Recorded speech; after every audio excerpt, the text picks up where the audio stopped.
ఒక్కొక్క రకమైన crude oil నుంచి రష్యా నుంచి రిసీవ్ చేసుకునే క్రూడ్ ఆయిల్ తో 3-4 రకాలైనవి వస్తాయి బై ప్రొడక్ట్స్ అంటారు అనమాట. అలాగే మీకు గల్ఫ్ దేశాల నుంచి తీసుకునే దాంట్లో 1-2 రకాలు వస్తాయి.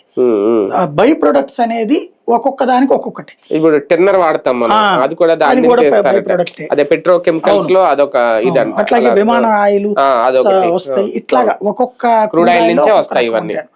కాబట్టి ఇప్పుడు మన దేశానికి సంబంధించినంత వరకు బై ప్రొడక్ట్ అందులో ఎథనాల్ ఏం కలిపి రాదు. ఇక్కడ మనం కలుపుతున్నాం అనమాట. ఎందుకంటే ఈ క్రైసిస్ దృష్టిలో పెట్టుకుని బిగిన్ చేశారు.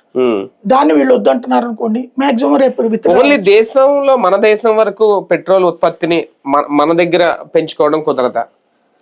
కుదురుతుంది. ఇప్పుడు అది అంటే మన దేశంలో కూడా కొంత ఉత్పత్తి ఉంది కదా, అది ప్రొడక్ట్ చేస్తున్నాం కదా. ఇప్పుడు ఓఎన్జీసీ వాడు చేస్తున్నాడు, అట్లాగే మిగతాది కూడా చేస్తారు. ఈవెన్ విదేశాలకు ఎగుమతి అయ్యే దాని మీద ఎక్స్ట్రా పన్నులు కూడా వేస్తున్నాం, ఎక్స్ట్రా పోనీయకుండా. కానీ బేసిక్ గా మన దేశంలో ప్రొడక్షన్ తో మనం 10% మించి చేయలేం. ఏది విపరీత కంప్లీట్ ప్రొడక్షన్ చేసినా సరే.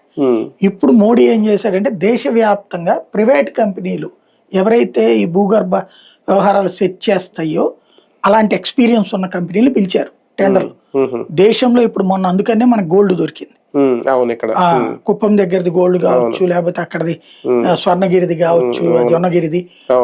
ఇవే కాకుండా మన దేశంలో మ్యాంగనీస్ దొరికినటువంటి ప్లేస్